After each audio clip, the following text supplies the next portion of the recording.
Começa agora o podcast Agro e Prosa com o jornalista Divino Ronaldo. Esse podcast tem por objetivo falar do agronegócio de um jeito descontraído, fácil e descomplicado. Com vocês, Divino Ronaldo e o Agro e Prosa.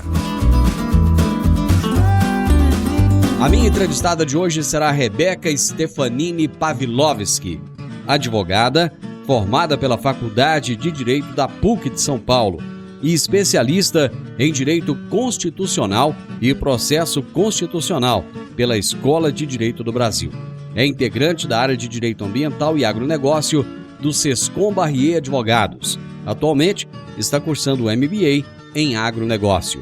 E o tema da nossa entrevista será o papel do agronegócio no combate aos incêndios no Pantanal.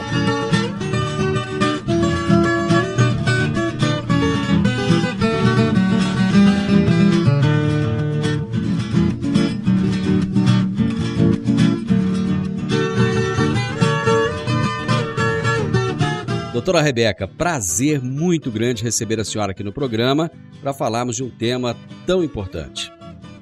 Olá, Divino. Prazer é meu estar aqui conversando com você sobre esse assunto que me encanta desde sempre. Obrigada pelo convite. Agora eu gostaria de saber o seguinte, por que este assunto te encanta desde sempre? Bom, Divino, acho que para começar a responder aqui a sua pergunta, vou começar contando que eu sou de Mato Grosso do Sul, então sou nascida em Campo Grande, exato, sou de lá, venho de uma família bem tradicional lá no Mato Grosso do Sul. Minha família é de Aquidauana, uma cidade que é bem famosa porque é uma das primeiras no Pantanal sul-mato-grossense, então é uma cidade pequenininha, mas com uma grande história e uma grande representatividade em relação ao ecoturismo no estado. E como eu disse, eu nasci em Campo Grande, cresci desde sempre em contato com a natureza, em contato com o Pantanal. A minha família é de produtores rurais, então é algo que está aqui no meu DNA e que eu consegui também trazer para o meu trabalho, para a minha atividade profissional. Então já tenho uma atuação há bastante tempo nessa área de direito ambiental e também atendendo aí o setor do agronegócio de forma bastante presente, bastante próxima. Rebeca, acabou que você atua num dos principais escritórios de direito do Brasil, né? Aliás, não só do Brasil, mas tem também representação fora, um escritório fora, no Canadá, é isso? Isso mesmo. Nós temos as sedes do escritório nas principais cidades aqui do Brasil. Recentemente abrimos as portas em Toronto, também no Canadá, e temos uma atuação bastante pulverizada no país inteiro. Então a ideia também desses escritórios todos os escritórios são muito grandes, então inclusive em número de integrantes e em atuação, a nossa ideia é realmente ter uma presença muito forte e consolidada em todas as regiões do país, conseguindo atender nossos clientes de uma forma bem próxima, né, bem presente. E como que é a atuação do Sescom Barrier Advogados na área do agronegócio? Bom, nós temos uma atuação já bastante consolidada no setor. O escritório tem uma identidade, um modo de trabalho bastante peculiar e especial. Então, nós temos uma atuação muito integrada entre várias áreas. Então, a área de agronegócios tem uma atuação multidisciplinar, assim como outras áreas, como, por exemplo, a área de ESG, a prática de ESG do escritório. Então, na prática de agronegócio, a gente acaba congregando a atuação de profissionais da área de direito ambiental, da área de direito imobiliário, regularização fundiária, direito tributário, direito trabalhista. Então a gente acaba tendo um pouquinho de cada olhar do direito, desses ramos mais tradicionais do direito, de forma que a gente consiga de fato proporcionar aos nossos clientes uma solução mais integrada. E um olhar também mais global para o problema, né? Então a gente acaba não focando em apenas um aspecto, então trazendo realmente todo o time para a discussão desse problema, para que de fato a solução proposta atenda e não só resolva o problema, como em muitos casos traga aí também alguns adicionais positivos, né, para o cliente, esse viés mais positivo da atuação. Perfeito. Eu estive ano passado no Pantanal, eu estive no Mato Grosso, eu fiquei encantado pela beleza do Pantanal, ao mesmo tempo eu fiquei triste por ver o estrago que os incêndios fizeram naquele bioma. Tava assim, era de cortar o coração mesmo. Que efeitos as mudanças climáticas já vem projetando sobre o bioma pantaneiro? Bom, acho que para início de conversa aqui, as mudanças climáticas, infelizmente, já vem projetando efeitos em todos os biomas, né? Todos nós já estamos sentindo, né, os efeitos adversos do aquecimento do clima. Mas quando a gente volta os olhos para o Pantanal, considerando que já é um bioma caracterizado por ciclos muito definidos de período de seca e período de chuva, os efeitos das mudanças climáticas acabam sendo mais facilmente sentidos, mais facilmente identificados. Então, os períodos de seca, de estiagem, historicamente têm sido mais intensos. Então, tem havido uma intensificação desses fenômenos climáticos de ondas de calor, né? E que são aqueles focos de calor, né? Que os pantaneiros dizem há muito tempo, mas esses focos de calor, eles tinham uma época no ano mais definida. Com a intensificação das mudanças climáticas, esses focos de calor começaram a vir de forma muito mais intensa e antes do período em que historicamente eles já aconteciam. Então, a gente teve essa intensificação tanto em relação ao volume, né, à intensidade, como também a antecipação e prolongamento no tempo desse período de focos de calor, o que acaba favorecendo a dispersão das queimadas, né? Então, acaba contribuindo para essa situação que você relatou, que o deixou triste quando visitou o Pantanal. Nesse momento, falar de clima é um assunto assim, muito da hora, né? Ainda mais com os eventos internacionais que aconteceram agora. Mas quais são as principais preocupações trazidas por esses incêndios florestais que assolam o bioma pantaneiro? Que assolaram principalmente no ano passado, né? Exato, ano passado a gente teve, né, o pico, né, do foco de incêndios.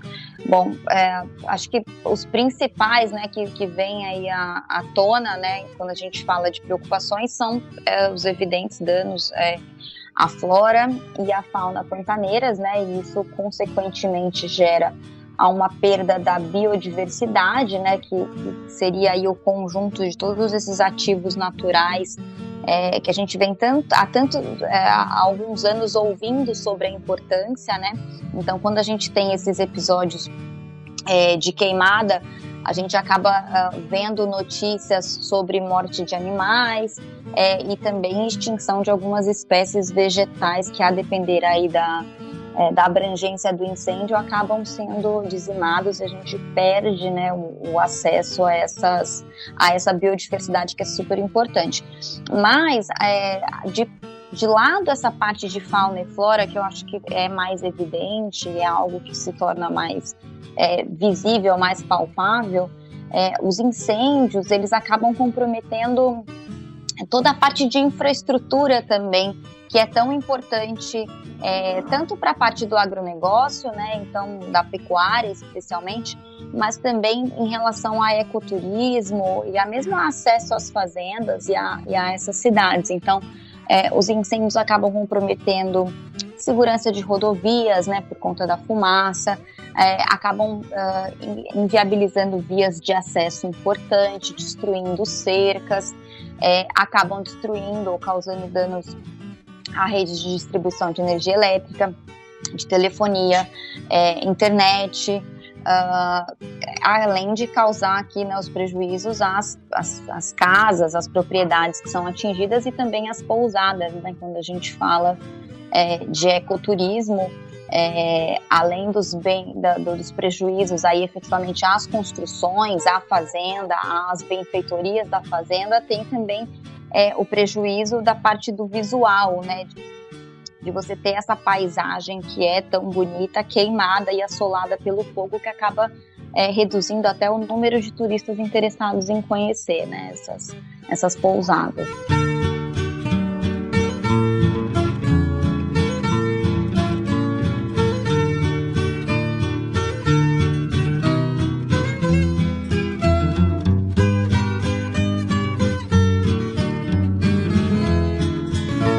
Rebeca, o que tem sido feito no enfrentamento aos focos de incêndio no primeiro momento e quais são as técnicas que têm sido utilizadas?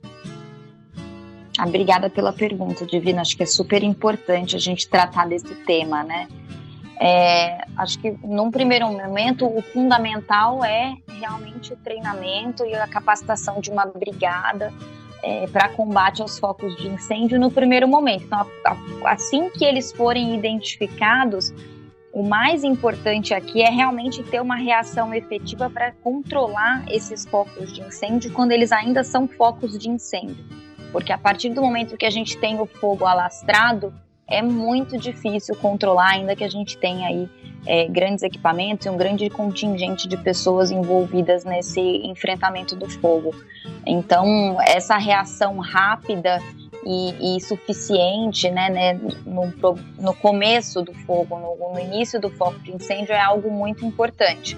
E como fazer isso, né? Então, a gente tem a parte dos treinamentos de capacitação, né, de realmente treinar essas pessoas para que elas estejam aptas a fazer esse combate no primeiro momento, mas a gente precisa também, ao lado disso, utilizar tecnologias avançadas para fazer o mapeamento e identificar esses focos de incêndio no momento preliminar. Então, a gente precisa lançar mão de tecnologias de monitoramento remoto, de sensoriamento remoto, para, de fato, quando esses focos de calor começarem a ser identificados, já acionar essa brigada de combate a incêndios que já esteja sendo previamente treinada para que ela vá até lá e consiga fazer o enfrentamento seguro e o enfrentamento contundente desses focos. Para isso, é necessária, então, uma ação integrada, né, de todos os âmbitos do governo, né, do governo federal, estadual e municipal, tanto para alocação de recursos quanto para conectar essas informações, né, para disponibilizar essa tecnologia para os produtores rurais e para os pequenos municípios, para que isso realmente seja acessível a todos, né, e o combate consiga ser algo mais efetivo, né. E ao lado disso, eu destacaria também aqui a técnica de manejo de pasto, que é algo que pode ajudar também no controle da propagação desse incêndio, por razão de duas ordens. Primeiro, alguns focos desses incêndios a gente sabe que são focos de incêndio naturais por conta, né, de fenômenos climáticos, de raios, mas também há incêndios gerados por conta de aplicação de técnicas de uso controlado do fogo de maneira não muito técnica, não, de uma maneira que não esteja de acordo com as normas técnicas e com a legislação, o que acaba gerando aí incêndios culposos, né, que é como a gente diz no direito, aqueles incêndios que a pessoa não tinha a intenção de fazer o incêndio, mas por conta de um mau uso da técnica, acaba gerando esse evento. Então, essa parte de manejo de pastagens é algo técnico que precisa ter o acompanhamento de um agrônomo, de alguém que conheça essas técnicas que são empregadas com a finalidade de controle efetivamente de espécies invasoras, de espécies exóticas que invadam aí as áreas de pasto natural, e é uma forma de reduzir a densidade dessa massa que fica lá à disposição e que acaba sendo um combustível para esses incêndios. Então, ao lado da capacitação, do treinamento e da tecnologia, eu colocaria também essa parte do manejo de pasto, que acaba sendo um trabalho mais de formiguinha ali, que cada produtor rural consegue fazer na sua propriedade e que acaba sendo uma ótima forma de evitar aí a grande propagação desses incêndios. Esses pecuaristas da região, tanto os pecuaristas quanto os seus colaboradores, eles têm sido orientados a como realizarem técnicas corretas de manejo? Olha, nós não temos notícias de uma postura proativa dos órgãos ambientais em procurar esses produtores para passar essas orientações. Mas fato é que, de modo geral, todos os órgãos ambientais, eles estão à disposição e eles podem e devem, né, esclarecer as exigências técnicas que são adequadas para um manejo ambientalmente correto e que seja efetivo para essa finalidade de combate aos incêndios, né? Além dos órgãos ambientais, e aqui nesse viés de consulta mesmo, a gente tem a Embrapa, né? Que é um órgão de excelência brasileiro, e a Embrapa, se não me falha a memória, no ano passado, agora eu não me lembro, mas acho que foi no ano passado, eles divulgaram um e-book com informações sobre formas de manejo sustentável.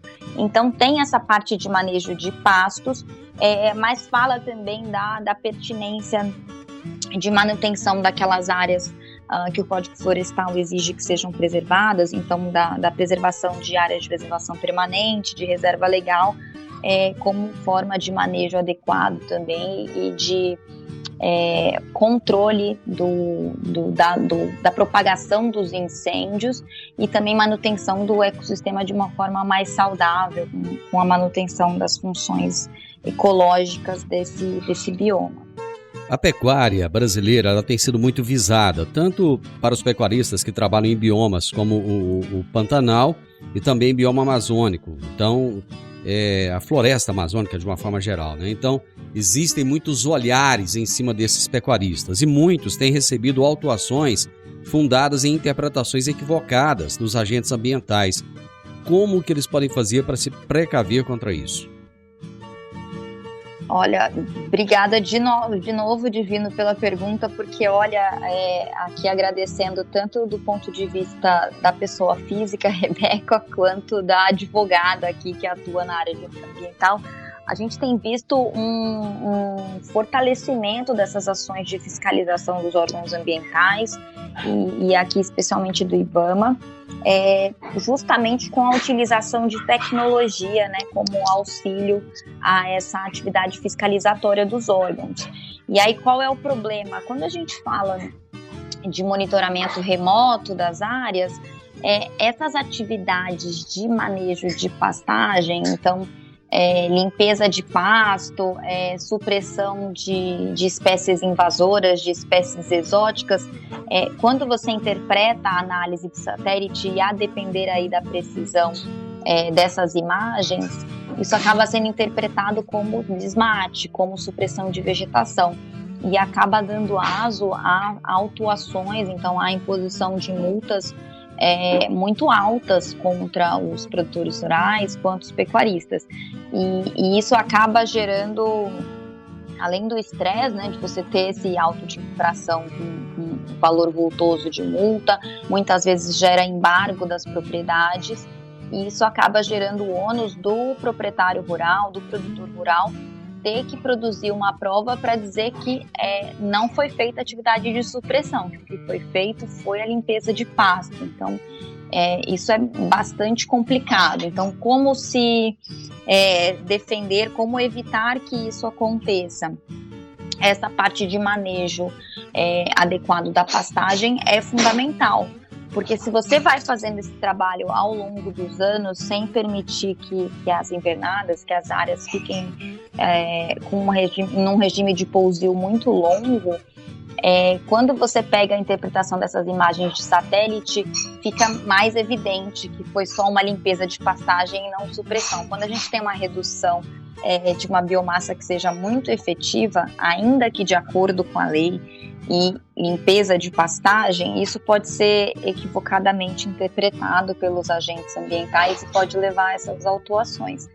Então, a minha recomendação é sempre, primeiro, ter um engenheiro agrônomo que conheça a legislação, conheça as normas aplicáveis à fazenda, tenha um advogado, se precisar, havendo alguma dúvida sobre a necessidade de licenciamento, sobre a necessidade de registro no CAR, sobre a validade do que foi lançado lá no CAR da propriedade, é importante se antecipar e confirmar a regularidade dessas informações, a regularidade da atuação e dessas intervenções na área de pastagem, para evitar esse tipo de atuação do órgão ambiental, porque depois que a multa já vem, fica mais difícil, né, a gente e lide aí a presunção de veracidade do ato administrativo. Agro e Prosa, falando do agronegócio de um jeito descontraído, fácil e descomplicado.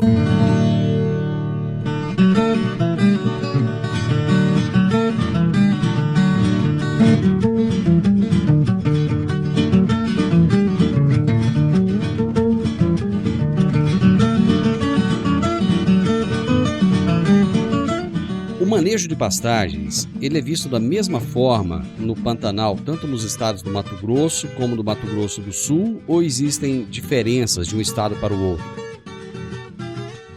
Existem diferenças de um estado para o outro, o que acaba gerando até um inconformismo dos produtores rurais, né, dos dois estados. E por que eu digo isso? No Mato Grosso do Sul, a legislação é mais flexível e ela é mais... Ela está mais de acordo com a realidade do produtor pantaneiro, então ela leva em conta as práticas que já são historicamente adotadas, então é uma legislação que ela está mais de acordo, de fato, com o que já acontece e vem acontecendo. Então, para dar um exemplo, essa atividade que eu falei, né, de manejo de pastagens, que é, de fato, retirar, né, essas espécies invasoras, essas espécies exóticas das áreas de pastagem natural, ela é dispensada de autorização no Mato Grosso do Sul. Então, não é obrigatório nem você pedir uma dispensa de licenciamento para essa atividade, o que acaba tornando a atividade muito mais dinâmica, né? Porque você diminui aí um ato, uma burocracia envolvendo essa intervenção. Já no Mato Grosso, não. No Mato Grosso, essa atividade é sujeita a licenciamento. Então, a necessidade de formalizar um requerimento no órgão ambiental, então apresentar a documentação relacionada a esse pedido, então acaba exigindo, né, dos produtores rurais em Mato Grosso uma organização maior, porque eles precisam contabilizar esse prazo de análise do órgão ambiental no calendário para a realização dessas intervenções, que, como a gente sabe, quando a gente fala de agronegócio, essas intervenções também são feitas aí de acordo com as estações, né? Então, com as estações chuvosas, então tudo isso precisa ser casado e aí é um fator a mais a ser considerado que acaba dificultando mais um pouco a atividade. Como é que estão as queimadas no Pantanal nesse ano de 2021 comparado com 2020? Bom, a boa notícia, Divino, é que esse ano as queimadas, o registro de queimadas foi 6 vezes menor do que no ano passado, tá? Eu estou falando aqui de dados do Laboratório de Aplicações de Satélites Ambientais do Departamento de Meteorologia da UFRJ, né, que é a Faculdade Federal do Rio de Janeiro, e essa área, então, teve uma redução de 261 mil hectares para 1.368 hectares em 2020. Então, de fato, a gente teve uma redução muito significativa, né, que foi quase 6 vezes menor, e a gente consegue acreditar essa redução a fatores naturais, então aumento da pluviosidade, né, que a gente teve esse ano, o que acabou reduzindo o número de incêndios, daqueles focos de calor que eu falei no começo, mas a gente também pode acreditar esse bom resultado as ações de combate que foram adotadas, né? Como a gente disse, ano passado foi um ano que assustou todo mundo por conta do volume, né, de focos de queimadas e volume de área que foi degradada pelas queimadas. Então, houve de fato uma ação orquestrada muito efetiva, tanto dos órgãos ambientais, quanto dos corpos de bombeiro, quanto das ONGs também, que atuaram aí de forma muito presente na capacitação das brigadas de incêndio. A gente teve notícia de capacitação de brigadas de incêndio, inclusive em reservas indígenas, né? O que ajudou bastante também, porque a gente está falando de 2 estados aqui com uma incidência muito grande de terras indígenas. Então, tivemos esses bons resultados aqui que podem ser acreditados também a essas ações de combate, o que é uma ótima notícia, né? Bom, existem previsões de secas mais intensas para os próximos anos. Isso chega a ser preocupante ou ações preventivas já estão sendo tomadas nesse sentido? De fato, essas previsões são preocupantes, mas eu sou otimista, porque primeiro a gente acabou de ver, né, esse ano, os bons resultados dessas ações orquestradas aí, órgãos ambientais, poder público de forma geral e também setor privado, né? Então, de lado, essa movimentação aí de todo o setor do agronegócio, de todo o poder público para fazer frente a esses fenômenos dos incêndios, a gente tem notado aí crescentemente essa onda do ESG, né? Acho que não tem um dia que a gente abra o jornal e não veja aí as 3 letrinhas, né? Então, essa onda do ESG veio para ficar e ela nos mostra que o setor produtivo que não estiver alinhado, que não estiver aderente a esses critérios, não vai ter lugar mais. Rebeca, adorei conversar com você, muito obrigado pelo nosso bate-papo, muito, muito informativo, muito bom e estou sempre à disposição. Obrigada, Divino, foi muito legal esse bate-papo, fico também à disposição aí para conversar sobre outros temas. Se gostou, compartilhe, recomende e nos siga nas diferentes plataformas de podcast. Você ouviu o podcast Agro e Prosa.